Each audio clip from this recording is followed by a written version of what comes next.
মামা খুব তো গল্প করলে যে তোমার মাটার হালিম খুব ভালো। আজ নাও খেলেও দেখি। আজকে তোমার মাটার হালিম খেলেও দেখি যে মা ঢোলভাঙ্গা খাইছেন, মিয়ার বাজার খাইছেন, তুলসিয়াট খাইছেন। খাসি তো আচ্ছা আমার মাটার হাট সুমন ভাইয়ের পাক খাওয়া দেখো হালিমের পাক কিরকম। ও সুমন ভাই 2 বাটি হালিম দেন তো।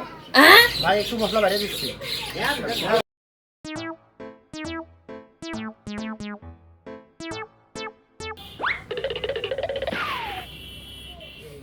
এবার এই ইলিয়াস বড় বড় গেলে না মেয়ের বাজারকে হারবার গেল দেখি 7 টাকা খাওয়া তাহলে দেখি তো বললাম মা খাওয়া দেখো সুমন ভাইয়ের হালিম কিরকম খাওয়া দেখো আজকে। নিজেই গল্প করবা ভিতরে মেডিসিন আছে মামা। আচ্ছা ডালটা তো দেখি যে সুন্দর আছে একটু দেখো। না মামা ঠিক আছে তো কথা মিল আছে ভালো অন্য জায়গার তুলনায় এ জায়গার হালিমটা আসলেই ভালো।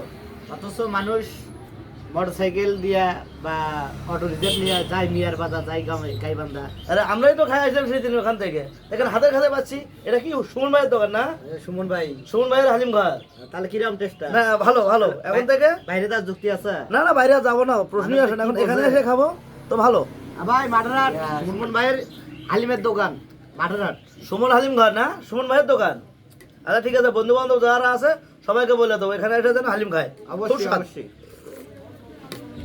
Oh my god. মেডিসিন আছে মেয়ের বাজারের তুলনায় এটা ভালো।